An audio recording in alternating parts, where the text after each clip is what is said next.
Možda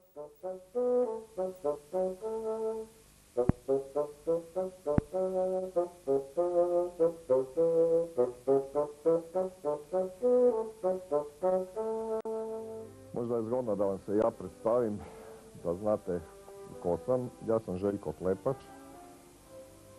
Sviram prvi fagot u Simfonijskom orkestru Hrvatske radiotelevizije, a možda vas interesira kako sam ja došao do fagota. Ja sam rođen u Zagrebu u jednoj glazbenoj obitelji. Moja majka je bila čuvena operetna pjevačica Ruža Cvjetičanin, a moj otac, nažalost pokojni, bio je Rudolf Klepač, svjetski čuveni fagotista. Pričali su mi da sam već sa 2 godine, dakle kod dvogodišnjak sam volio slušati tatu dok vježba. Iz tog vremena ima jedna zgodna anegdota, naravno sa 2 godine još nisam znao pošteno ni govoriti, a ljudi su me stalno ispitivali i pitali su me, a šta svira tvoj tata, ne? A ja onako jadan nisam točno znao, pa sam rekao, moj tata svira kaj got.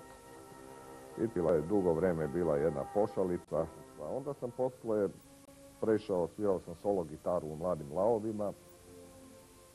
Kao 15-16 godišnjak, strašno sam volio pop i rock glazbu i mislio sam da ne postoji ništa bolje na svijetu od toga.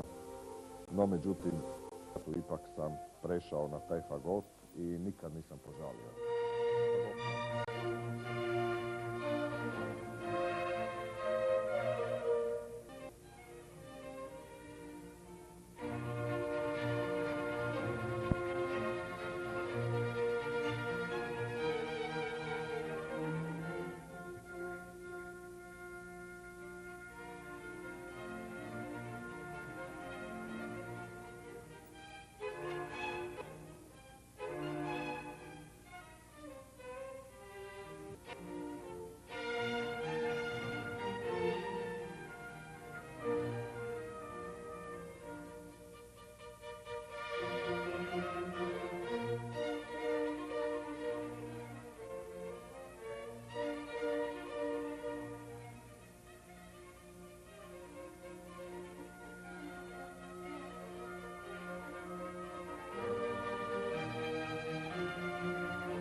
No, osim kao glazbenik, Željko Klepač neumorno je humanitarno djelovao, pomažući brojne akcije za najugroženije članove društva. Te je 8 godina bio predsjednikom Saveza društva distrofičara Hrvatske. Pazite, ja sam do prije 1,5 godina živio koji svi mi ostali ljudi. Kad bi vidio invalida, prođem sa žalim i zaboravim. Znate kako već to ide, ne? Ali prošle godine sam ja bio u bolnici. Krevet do mene je ležao jedan nepokretan čovjek, muškarac od 35 godina. I kako smo tjedan dana bili skupa, smo se upoznali, ja sam ga pitao šta je vama, on je rekao da ima distrofiju. I onda sam shvatio da mu treba pomoć.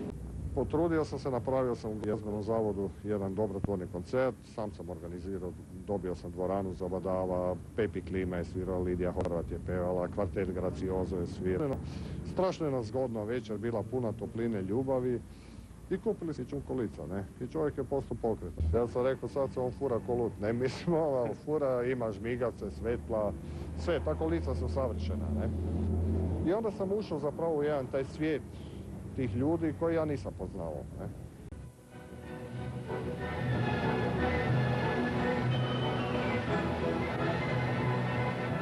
Koncert.